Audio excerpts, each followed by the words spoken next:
It's been a good morning. Mark told me a couple weeks ago that you're going to be speaking on hope, and I was like, all right, that's a pretty easy one for me, and it's not. God's hope and his love is so deep, and I've just been over the last few days just thinking about it, and this morning I just felt like God just hit me with a bunch of love, and I was able to just rest in that, and I cry when that happens. So I might cry a little bit more later because as we go along and we just think about Jesus and what he's done for us, it's just to me the most special thing. But I want to kind of start off with maybe something that would not make me cry, make you laugh a little bit. Does that sound good? All right. Well, this year I picked up a new hobby. And some of you know exactly what I'm talking about because I've talked about it and I got excited about it. And it is much to a surprise of many people, including my own family and my wife and my parents. But I came home one day and I told my wife, I'm going to go hunting. And she just looked at me funny. She's like, have you even ever seen a deer before? And I was like, I think I almost hit a couple before in the car, but I never went out to go and get one. It's funny because I've started coaching or assistant coaching at this school now for the wrestling team, and one of the students, he's from Afghanistan, he said he was driving with one of the other coaches one day, and they almost hit a deer, and he slammed on the brakes, the teacher did, and he was like, oh my goodness, I'm so sorry. And our student from Afghanistan, he said, pull over the car, I'm gonna go catch it. So I never thought to myself that I was gonna go out there and try to find a deer and get one. But I decided to go on that adventure. So I got a couple friends together, people that are obviously experienced so I don't hurt myself. And we went out. And I mean, it's been a blast, to be honest with you. It was a little bit weird, to be honest with you, to go into the store as a kid from inner city New Jersey and buy camo and blaze orange and some knives to cut a deer open. I'm just gonna be honest with you. That was a little bit awkward. And I even put on the camo and I looked in the mirror and I started talking in the thickest country accent I possibly could just to get into the mood of the old Adams County hunting, you know? So my wife just made me promise. She said, would you please not wear the camo out? And I was like, sorry, sweetie, it's over. I'm poisoned. I'm just kidding. So I got all the gear and I was ready to go. And like I said, I've been hunting with some of Adams County's finest hunters. I won't even give them their name because I don't want to give up our special spots. You know what I'm talking about.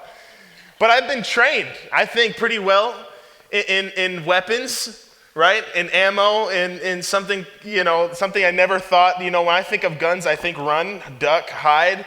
And they're like, no, load up and shoot, So I've been trained in weapons, how to be safe. I learned also a lot of lingo, a lot of phrases that have been interesting.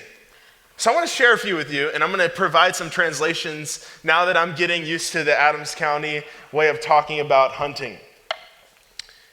The first one is, he's dandy. Translation, that's a big, nice-looking deer. Smoked him. Translation, that was a perfect shot. He's a hog. I literally thought when I went hunting and somebody said, oh, that's a hog, I thought it was a pig. I honestly, translation, that's a big deer, okay? And this one's good. There's a deer up there. Now, when I first moved here and somebody was saying up air, I literally went like this. The translation is up there. But apparently it's just up airs for short. So I've learned some lingo. I've been learning that there is a way of hunting that you have to go about to actually see deer. And to be honest with you, I've been learning about this. I've been getting up early and going out to see the sunrise, and my toes get really cold and I shiver and I eat snacks and I talk too much, and it's been an interesting turn of events. I feel bad for the people I've been hunting with, but it's been great. But all the things that you do, you wake up early in the morning, you see the sunrise, all those amazing things. I mean, that's good, but you really don't do that when you're hunting just to go see a sunrise. You do that because you want to go slay a giant deer, let's be honest. So I went out there, and to be honest, when I was talking about going hunting with my friends, I didn't really think that I would ever see a deer. Like, I thought that was like, maybe, like we'll see one, but I didn't think that we would see one. And I definitely didn't think that I'd have the opportunity to get one. So there was this way that my friends taught me that there's some things that I had to do in order to see a deer. There were some things and rhythms that I had to put in place so that seeing a deer would be more possible. Some of those things is like the time I had to get up. I had to get up very early in the morning. It was the type of clothing that I wore, like the camo, the blaze orange, like all the stuff, warm stuff. And then the weirdest thing was the scent. I didn't realize that I had so much scent, and I didn't know if he was saying I was stinky, but he was like, you gotta wash your clothes with this non-scented detergent, and then the best thing to do, maybe just hang them outside so that your scent doesn't get on them, and then when we get out there and it's freezing cold, I'm gonna spray you with a liquid to make you wet so the scent comes off you even more. I mean, we went the whole 9 yards. We even used deer urine. And the whole truck that we were in smelled like deer urine the entire season. And we used that for more covering our scent and things like this. I mean, we created these habits, these rhythms that we went through. I would wake up and get all ready and get these things done so that we would have the opportunity to see a deer, because that's exactly what we are hoping for. And the experience of seeing deer for the first time was crazy, because I felt like I was like that guy, the Australian guy that, is out there in the wild. It was so weird. And you see a deer and I like, you start shaking. You're like, oh my goodness, there's one. And, and calm down and be quiet, So I'm out there and through all the things that I did and all the rhythms that I put in place and the washing the clothes and the deer pee and all that kind of stuff, we saw deer, and I had the opportunity to get one. And I did. It was crazy. I felt like I was in a movie. It was awesome. And afterwards, there was this weird feeling, because after you see one and you get one, you're like, I want to do that again. A lot of times. It was like this excitement that came on me, and I never thought that I would wake up in the morning and say, I hope I see a deer today. Like with some sinister in me, like I want to go get a deer. And I know it's unheard of, but through doing these different things that my friend taught me, we actually were able to see deer every single time we went out. It was awesome. And I know that's not normal for every time you go hunting, but literally every single time I went out, we saw deer. It was awesome. And I ended our season by getting 3 deer. It's been awesome. My wife will not eat the meat, so if you want some, just come talk to me after service. I have a lot. And that would be great if I could, give some to you. So this morning, the title of my message is The Rhythm for Finding Hope. And as I thought about this message, I thought about kind of the same application that I was thinking about when I went hunting. At first, I didn't think I'd ever see a deer or get one. And sometimes when I think we think of hope, I think we think about it like, I don't know if I'll ever experience that kind of hope. I don't know if I'll ever get that. Maybe I'll experience it for a time if things go my way, but I don't know if I can experience hope daily, especially in the world that we live in today. Hope is a word that we use all the time. I think we even use it without saying it sometimes. We use it to say we're hoping for something, a scenario, an outcome to happen. I'm hoping that my favorite football team wins. For me, it's the New York Giants. I'm sorry. Thank you. There was 2 people like, whoop, whoop. Yeah, they were scared to do it. You saw that, right? Like they were like, I don't know. If you were in Philly, you don't do that. That's bad time. That's a bad place to do it. But you hope for your favorite football team to win. I was hoping that the Giants beat the Cowboys. It didn't happen. So I kind of hope without even saying it sometimes. There's just this inner expectation and waiting for a certain outcome or a situation to change for the better. And hope honestly is essential for people. Paul says that hope is an anchor for our souls. It's the backbone of what it means to kind of hope for the future, to think of the future with some type of anticipation of joy. And the word hope is used in our everyday language so much. And I want to show you guys a video. Mark has been showing a Bible Project video every week, kind of breaking down these words. And I want to kind of give you a video that's very smart and educated and very fun to watch that will give you kind of the biblical definition and breakdown of hope. Why don't you check it out for a moment? So let's say you want to describe the feeling of anticipating a future that's better than the present. You might be giddy or excited or maybe unsure, but most of us know that experience. We call it hope. It's a state of anticipation, and it's crucial for healthy human existence. And it's a really important concept in the Bible. In fact, there are many words for hope in the ancient languages of the Bible, and they're all fascinating. In the Old Testament, there are two main Hebrew words translated as hope. The first is yachal, which means simply to wait for. Like in the story of Noah and the ark, as the flood waters recede, Noah had to yachal for weeks. The other Hebrew word is kavah, which also means to wait. It's related to the Hebrew word kav, which means cord. When you pull a kav tight, you produce a state of tension until there's release. That's kavah, the feeling of tension and expectation while you wait for something to happen. The prophet Isaiah depicts God as a farmer who plants vines and kavahs for good grapes. Or the prophet Micah talks about farmers who both kavah and yachal for morning dew to give moisture to the land.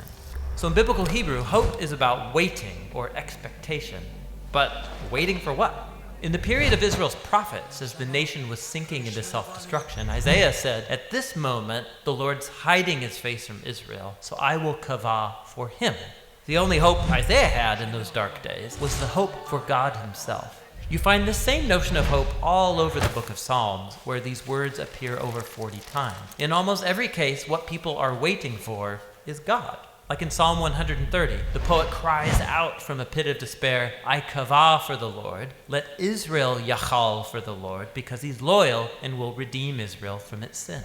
Biblical hope is based on a person, which makes it different from optimism. Optimism is about choosing to see in any situation how circumstances could work out for the best. But biblical hope is not focused on circumstances. In fact, hopeful people in the Bible often recognize there's no evidence things will get better, but you choose hope anyway.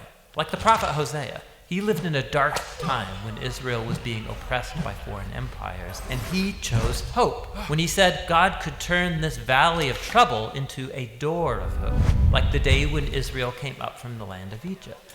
God had surprised his people with redemption back in the days of the Exodus, and he could do so again. So it's God's past faithfulness that motivates hope for the future. You look forward by looking backward, trusting in nothing other than God's character. It's like the poet of Psalm 39 who says, "And now, O Lord, what else can I kavah for? You are my yachal." In the New Testament, the earliest followers of Jesus cultivated this similar habit of hope. They believed that Jesus' life, death, and resurrection was God's surprising response to our slavery to evil and death. The empty tomb opened up a new door of hope, and they used the Greek word elpis to describe this anticipation. The Apostle Peter said that Jesus' resurrection opened up a living hope, that people can be reborn, to become new and different kinds of humans. More than once, the Apostle Paul says the good news about Jesus announces the elpis of glory. In both cases, this elpis is based on a person, the risen Jesus, who has overcome death. And this hope wasn't just for humans. The apostles believed that what happened to Jesus in the resurrection was a foretaste of what God had planned for the whole universe. In Paul's words, it's a hope that creation itself will be liberated from slavery to corruption into freedom when God's children are glorified. So Christian hope is bold, waiting for humanity and the whole universe to be rescued from evil and death. And some would say it's crazy, and maybe it is. But biblical hope isn't optimism based on the odds. It's a choice to wait for God to bring about a future that's as surprising as a crucified man rising from the dead. Christian hope looks back to the risen Jesus in order to look forward. And so we wait. That's what the biblical words for hope are all about. Isn't that really good? That just explains hope really well. And that's the end of our service, so I will see you guys next week. No, I'm just kidding. No, it's really good, this eager expectation, hope. And like I said, the title of my message today is The Rhythm for Finding Hope. I learned while hunting that there was a rhythm to finding deer. There was things that I prepared for in order to experience that. And I believe that every one of us can actually experience a daily hope by a certain rhythm that will get us into God's presence. Our series this Christmas season is all about not missing Christmas, not missing the beauty and the wonder of the gift of baby Jesus. I talked about that in ministry time, the gift of baby Jesus and the wonder and the beauty in that moment. And I would say one of the primary ways that we can miss Christmas is to have no hope, no eager expectation for the future, no eager expectation and trust that God is going to fulfill the promises that he said, no eager expectation that you're going to grow and the situation that you're in right now might change for the better. And you find this same sense of hopelessness in the biblical story leading up to Jesus. We find this sense of hopelessness in God's people, Israel, as they are oppressed by the Romans, as they're foreigners in their own land, and as they have not heard, there's been a dry season of prophets and God's word coming to his people. It's been over 400 years since they have had any sense of hope that God is still holding on to his promise. I think we may have heard, if we were talking to some friends in that time, if we were there, they might say, did God forget about the promised Messiah? Why are we oppressed by the Romans? Is our government ever going to be what we hoped it would? God taking back Israel and establishing his kingdom. What is the point of living like this anymore? And I hope my life would look a lot different. Unfortunately, it's some of the things that I hear our students say all the time. There's a sense of hopelessness. There's a sense of, I want things to get better, but I'm not sure that it can. And amid this hopeless society, there are two people who didn't miss Christmas. I want you to stand with me as we read about Simeon and Anna. Would you stand with me as we read this few verses together? I never really noticed Simeon and Anna in the Christmas story, but they're kind of on the back end. This is when Jesus is being presented as custom for the Jewish people. He's being presented at the temple. It said, now there was a man in Jerusalem called Simeon, who was righteous and devout. He was waiting for the consultation of Israel, and the Holy Spirit was on him. So he was waiting for Israel to be restored as God promised. It had been revealed to him by the Holy Spirit that he would not die before he had seen the Lord's Messiah. Moved by the Spirit, he went into the temple courts. When the parents, Mary and Joseph, brought the child Jesus to do for him what the custom of the law required, Simeon took him in his arms and praised God, saying, Sovereign Lord, as you have promised, you may now dismiss your servant in peace, for my eyes have seen your salvation, which you have prepared in the sight of all nations, a light for revelation to the Gentiles and the glory of your people, Israel. The child's father and mother marveled. Can you go back for a second? Sorry, I didn't get that last part. Mother marveled at what was said about him. Jump a few verses, then we get to Anna. There was also a prophet, Anna, the daughter of Penuel of the tribe of Asher. She was very old, and she had lived with her husband 7 years after her marriage, and then was a widow until she was 84. She never left the temple, but worshiped day and night, fasting and praying, coming up to them at that very moment. She gave thanks to God and spoke about the child, all who were looking forward to the redemption of Jerusalem. She bumped into this interaction between Simeon and Jesus' parents, and she bumped into them, and she just began to praise and give thanks to God.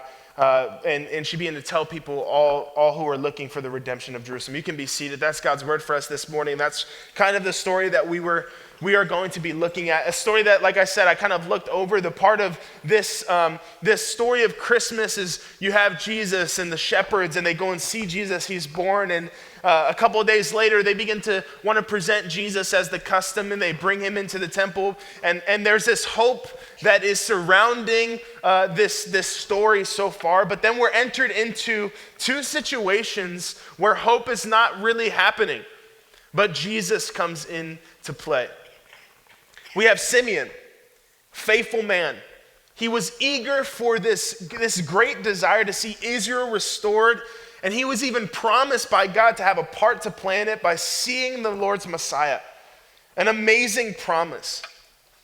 An amazing gift from God to say, hey, before you die, you're actually even going to be able to experience the beginning of the consultation of Israel, the beginning of the world being saved through the Messiah.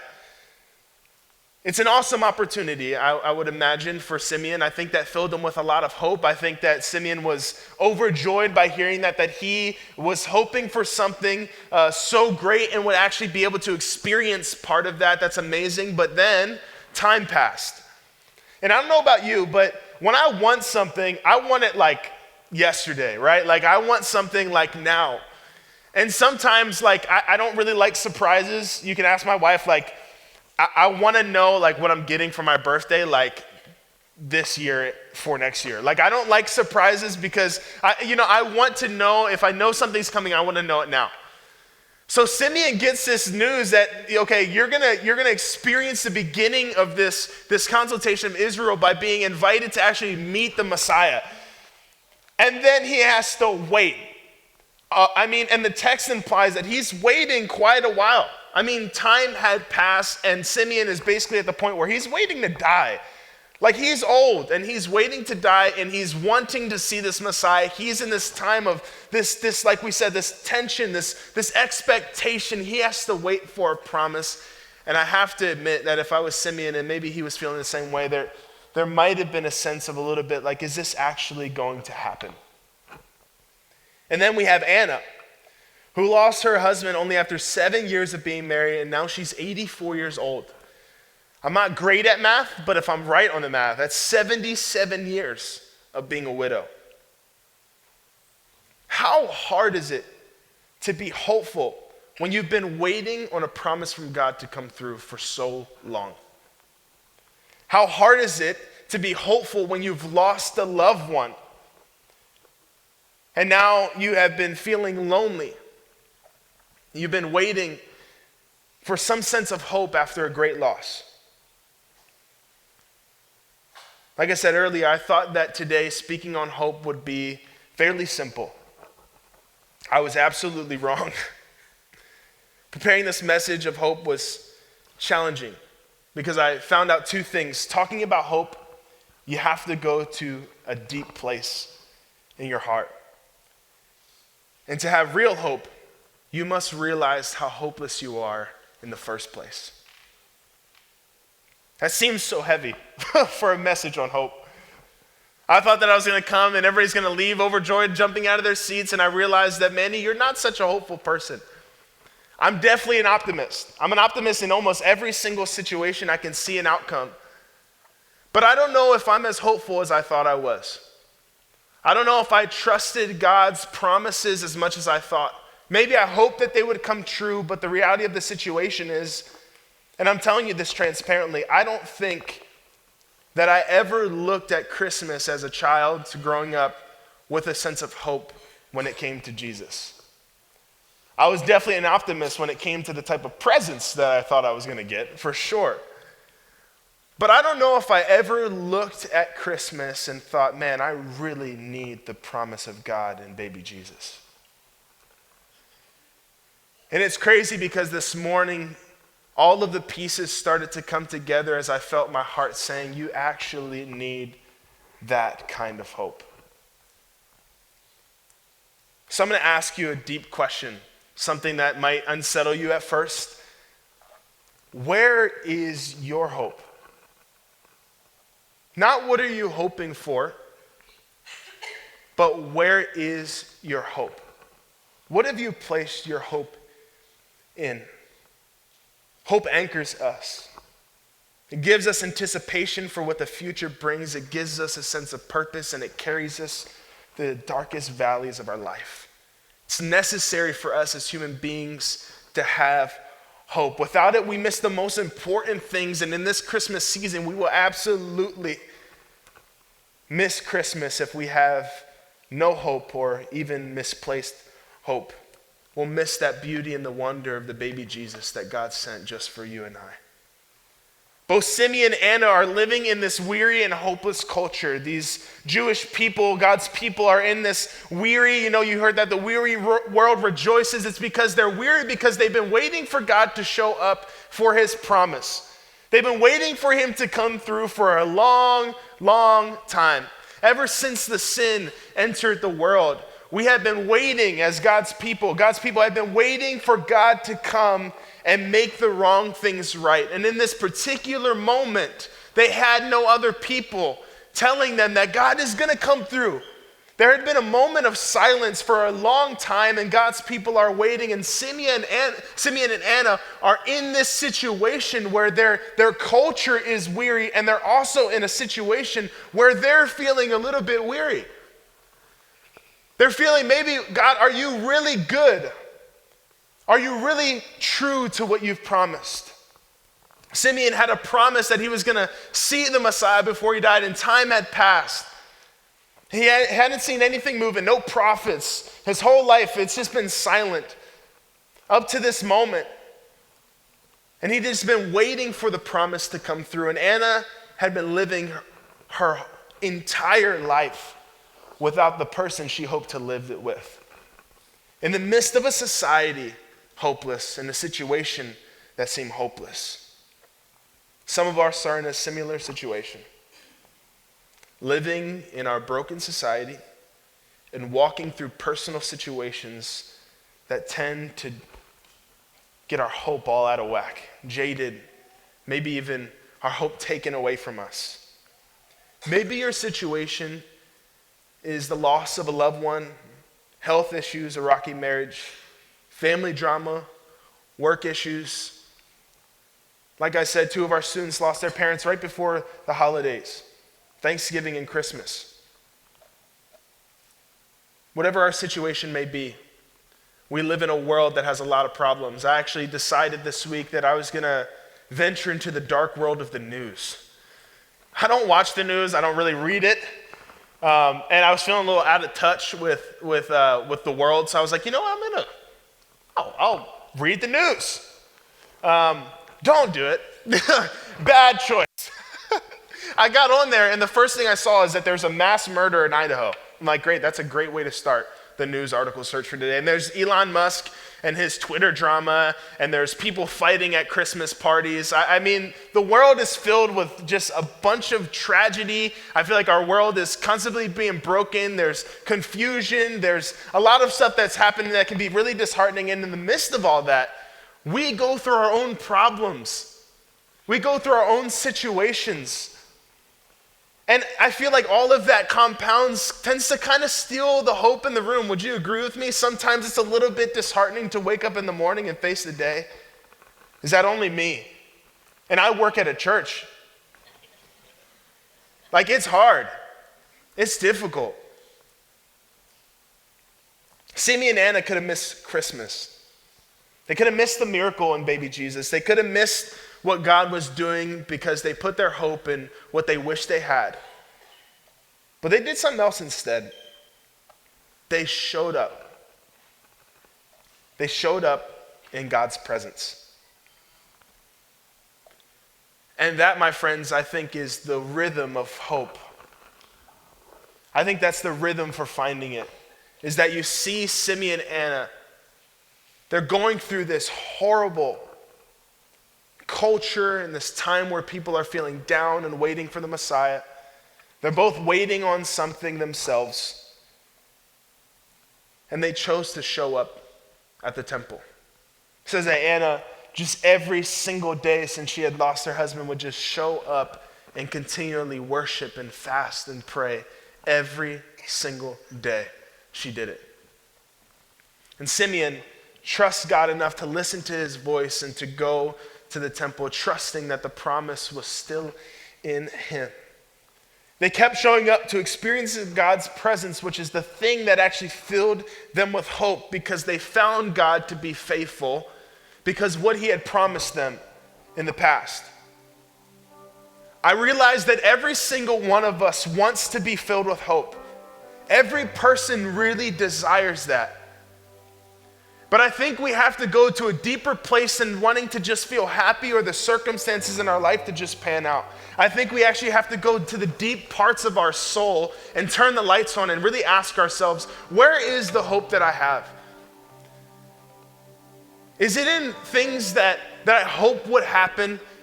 Is it in wishing that the person that I lost was here? Is it wishing that my job would be perfect and I make this amount of money and I'm successful? Is it that you wish your child wasn't estranged from you, or whatever that hope may be? Everybody desires to be filled with some type of hope that lasts. But hope, the hope that we experience, is often contingent on outcomes and not contingent on God's presence. And I realized that for myself, that I wasn't a very hopeful person because I was only hoping and being optimistic for an outcome and not God's presence for my life. I realized that what I needed was just him. And that all the other promises that he made me, that one day that my family would come back to Jesus, and I've been waiting for years for some of them to turn back. And I get hopeless sometimes because I want that, and I see them hurt, and I see them travel far away from Jesus. And I hope, but the hope is in the outcome. It's not in the person who promised it. And that's the rhythm that I find in the story. It's a thing that Simeon and Anna taught me this week, is that they were so hopeful to show back up to God's presence and trust him, and that his presence was just enough for them. I often find myself going to God and asking a lot, not trusting a lot. I often find myself saying, God, where are you in this situation? In the midst of Simeon and Anna wanting something more than what they were experiencing, God does something. He showed up. He showed up. Anna's husband didn't come back. And the time that Simeon spent waiting for the promise, he didn't get that time back. But God showed up in a form that they didn't even understand was going to be the form that the Messiah was going to come in, but Jesus showed up in the room. And there's this sense of awe and hope fills the room as Simeon says, God, you have promised this, and it comes through. And Anna realized that God showed up in my grief. And I realized this morning that in the midst of all the problems and the situations, that there's a baby Jesus that came into the world just for you and me. And that we can be filled with a sense of hope even through the situations that we're going through. Even through the time waiting for God's promises to come through, we can be at rest in his presence because he is faithful. Why is he faithful? Because he came for us. We have the privilege to live in a time where Jesus has come. He's been born to the world. There is no longing for a Savior anymore. He's come.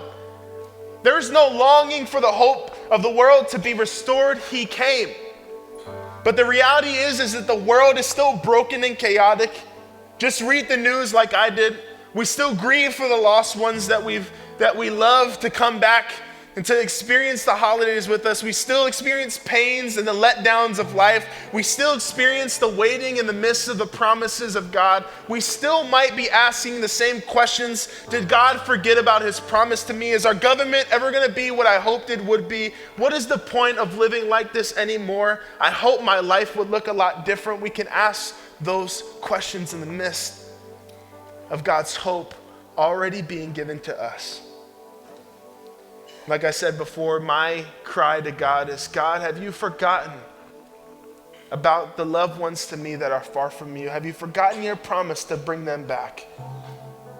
How long will it be, Lord?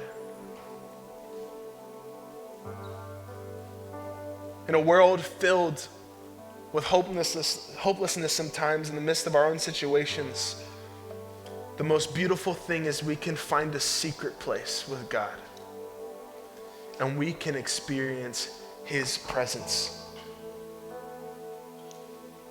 And that has to be enough for us. We can experience the God who promised those things to us. We can experience the God who promised himself to us, that he would never leave us nor forsake us. And we can look back at his promise in Jesus to save us, to come for us, and he has. And in the meantime, to looking forward to the future when Jesus comes back, and that promise, as we look forward to that, in the meanwhile, we can create the rhythm of daily experiencing God's presence, because that is the only thing that will fill us with the hope that our soul needs, the hope that Paul says is an anchor for our souls, the hope that Peter says is a living hope. It's a living hope because it's a living God. And his presence for us can fill us with all that we need. When we're in the presence of God, we rest in his love. We trust in his faithful character as we look back to the promise that he gave us in baby Jesus, and we look forward to the soon and coming King that will make this world right. As we create the daily rhythms in our life to experience God, we're filled with hope as we eagerly wait for his promises. Would you stand with me this morning?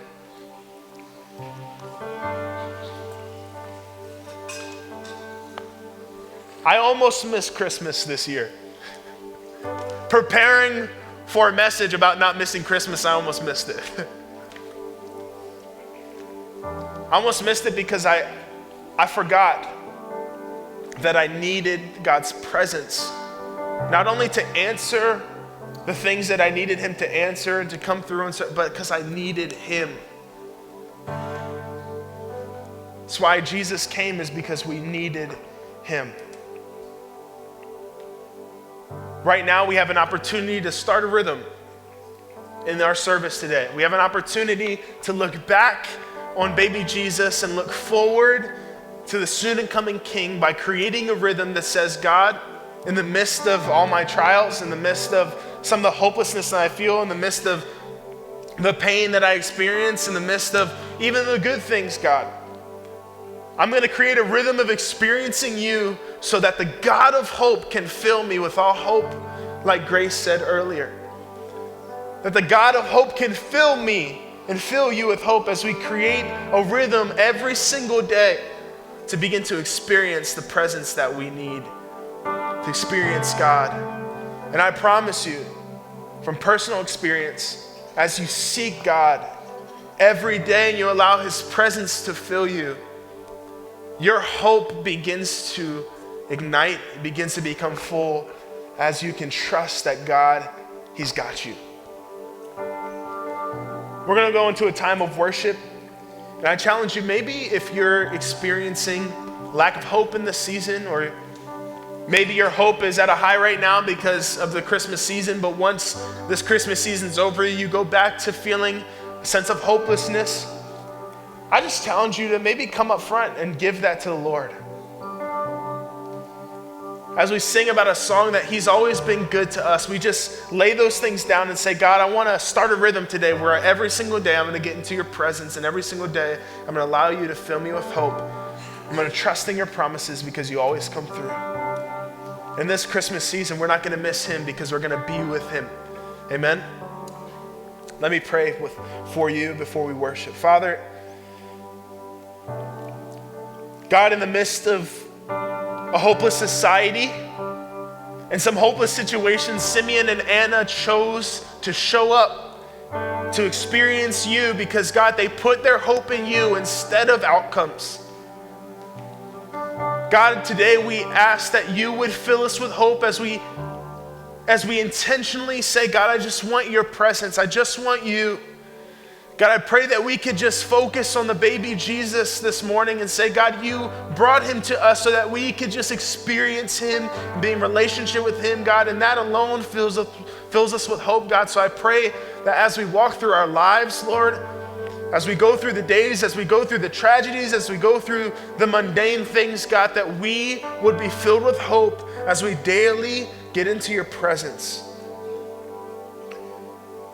God, I pray that hope would fill this room, that we would all leave encouraged knowing that the promises that you made will come to pass. That the pain we feel can be absorbed in your love, in your presence. God, and we can look forward to the soon and coming King because you are good and your promises are always true, God, and your hope and your presence is all that we need. We pray this in Jesus' name. Amen. I challenge you, if you need to be filled with hope, come down to the front. I'm going to be here as we worship the Lord and say, God, I'm just here. I want to experience your love. I need to be filled with your hope.